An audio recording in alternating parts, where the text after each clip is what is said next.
Aujourd'hui, on va faire mon tour de studio partie 2, un peu plus en développement. Donc, j'ai commencé quand j'avais 15 ans, il y a peut-être en 2012 ou 2011, il y a très longtemps. J'avais quoi? J'avais pas beaucoup d'équipement, j'avais rien en fait, même pas d'ordinateur, j'utilisais celui de ma mère.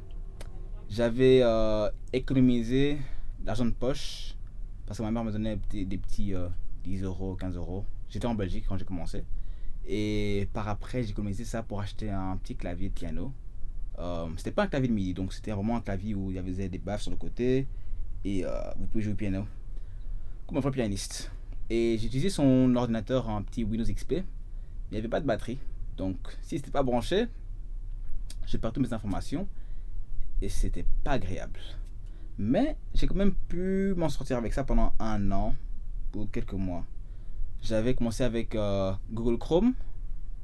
Il y avait un logiciel dessus. Ça s'appelait Audio Tool. Voilà. Et puis j'ai fait Cubase, Nuendo, Mixcraft, Reason, Cakewalk, Sonar, Audacity. C'était chaud. C'était chaud. Mais le son n'était pas là parce que j'avais aucune compétence.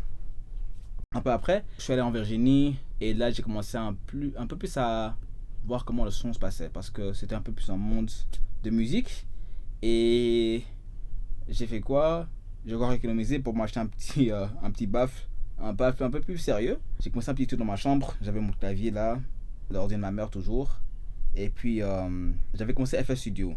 Ça avait l'air très compliqué avant, mais très complexe et j'ai quand même poussé. J'ai appris à faire des beats et j'ai commencé à faire des beats un peu chaque jour, genre peut-être 2 ou 3 par jour. Et puis j'avais acheté un micro après, un petit micro AKG 220. C'était un peu micro de qualité. J'ai utilisé ce micro pendant 5 ans ou 6 ans, très solide. Et puis j'avais fait quoi? J'ai fait mes beats avec FL Studio et j'ai enregistré les gens avec Cubase. Mais le son n'était pas terrible. Bon, ça allait. Les gens aimaient. J'avais quoi, peut-être 17, 17 ans, ouais, 17, 18 ans. Et j'avais un micro, mon laptop. Par après, j'avais eu un Mac parce que je devais aller à l'école avec. Et j'ai fait du graphisme à l'école pendant un an et demi. Puis je suis parti. Je m'en remets en classe. J'avais fait aussi un salon de photographie dans mon salon. J'avais acheté un petit kit de photos sur Wish. C'était vraiment pas cher du tout. Peut-être quoi 100 $, donc c'est quoi, peut-être 90 euros pour un arrière-plan blanc, noir et vert. Et j'avais fait un beau boulot avec ça. J'avais même fait une musique vidéo avec dessus. J'avais un micro, mon baff, mon clavier, des petits mousses en fait avec les vagues. Je crois que ça fonctionnait, mais ça fonctionne pas très bien. Maintenant que je suis ici, j'ai mon beau micro AKG 414, mes bons baffes que j'ai économisés. J'ai mes panneaux de son qui sont faits de bois, des mousses isolantes et puis un tissu. J'ai fait le design moi-même, bien sûr, sur le côté pour les basses. La mousse qui est au fond pour les baffes, encore. Au plafond, sur le côté de ma chambre. Il y a des coins précis où le son traverse et rebondit. Ça, c'est pas pour le micro ni pour mixer. J'ai Pro Tools maintenant. Le seul truc qui n'est pas agréable, c'est que c'est sur base d'abonnement par mois. Et comme j'ai commencé sur Logic Pro, comme beaucoup de gens d'ailleurs, c'était un petit souci pour apprendre Pro Tools parce que c'était 5 ans avec Pro Tools et là j'ai fait 4 stages et j'ai visité 12 studios à Orlando même. J'ai fait tous Pro Tools, donc j'ai pas le choix de faire la transition parce que je voulais apprendre. Et ça, j'ai fait ça pendant un an. Je me suis entraîné fort chaque jour. Et puis, je suis devenu efficace. Je suis devenu plus rapide. Et là, je peux enregistrer n'importe qui, n'importe quand, sans être trop lent. Parce que c'est pas bien d'être lent en tant qu'ingé son. C'est très grave. J'ai fait mon design de logo. Comment c'est Max the Engineer. J'ai fait un M, T et puis un E.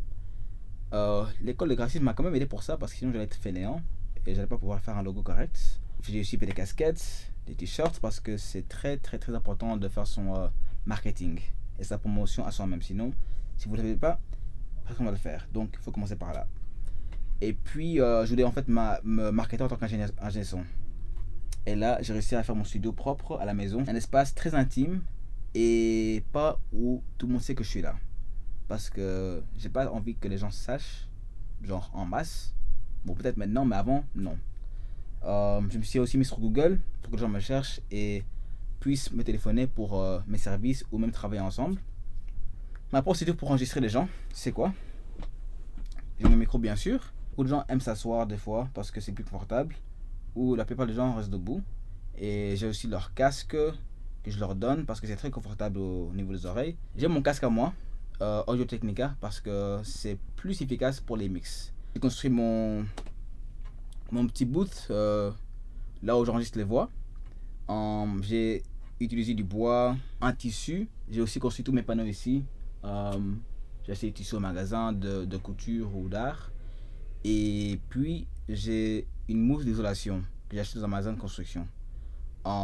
Ça aide le son à se mettre bien en place, à ne pas rebondir sur les murs. Très important. J'ai mon ordi Mac Mini. Ça, c'est seulement dédié au son. Donc, tout le monde qui enregistre est là-dedans. J'ai aussi une petite carte SSD. C'est comme un disque dur externe, mais c'est beaucoup plus efficace et beaucoup plus rapide. Donc toutes mes sessions sont enregistrées là-dessus. Comme ça, il n'y a aucune erreur dans mon ordinateur parce que j'ai ça avant. J'ai mes préamplificateurs, mon compresseur et autres compresseurs. Ça aide vraiment l'efficacité de travail. Parce que quand vous avez juste l'interface ou la carte son, c'est bon pour un commencement. Mais par après, vous allez voir que vous faites beaucoup de réglages dans votre logiciel même, l'automation. Et c'est vraiment des points où vous devez chercher là les détails. C'est très agaçant au bout d'un moment. Mais avec les outils de bord sur la table, ça aide. Maintenant, il y a beaucoup moins cher et il y a plus cher bien sûr. Mais au bout d'un moment, vous allez voir que il faut un peu plus mettre à jour votre équipement. Parce que quand vous aurez plus d'expérience, vous verrez que ok, je suis à un niveau maintenant, il faut que je change un peu. Parce que votre oreille va être plus développée et vous allez voir que même avec les différents baffles, il y a différentes fréquences que vous allez mieux entendre que d'autres. Comme moi, j'utilise mon baffle Avatone pour mixer des sons et puis mon baffle Genelec pour aussi mixer les sons, mais pour entendre ce que j'ai comme qualité. Parce que le baffle Avatone, le petit cube, c'est pas un très bon baffle, mais c'est aussi un bon baffle dans le sens où vous allez entendre tous vos défauts possibles dans vos mix. Et quand vous mixez dedans, c'est comme les baffles de vos voitures. Si quelque chose sonne bien dans ces baffles là, ça sonne bien partout ailleurs. Et puis j'ai bien sûr mon casque JBL que j'écoute avec quand j'ai fini mes mix et mes masters. Et après ça, je sais que le son est bon. Mais les clients viennent chez moi, les artistes viennent chez moi aussi. J'utilise quoi? Mon préamplificateur, mon compresseur, ça va dans mon logiciel et là je suis tranquille après. Il y a peut-être 2 ou 3 réglages à faire pendant l'enregistrement, mais c'est pas si vous commencez à l'interface, vous avez le volume, vous devez abaisser fort parce que le gars il chante fort ou la gauche chante fort. Donc c'est moins de manœuvres à faire. Et puis j'ai aussi mon écran pour faire ma promo de musique vidéo, de mes photos que je fais. C'est plus efficace parce que les gens peuvent venir dans mon studio. Il y a des écrans qui montrent les vidéos que je fais et c'est comme si c'était un magasin quoi. J'ai pas besoin de trop parler pendant que je fais ma session. Ils sont là, regarde comment je mixe et s'ils ont des amis ou quoi qui viennent, ils sont captivés par l'écran de télé qui est là. Ça facilite la promotion de beaucoup de choses. J'aime parler, pas pendant que je fais mes sessions. Je dois être concentré.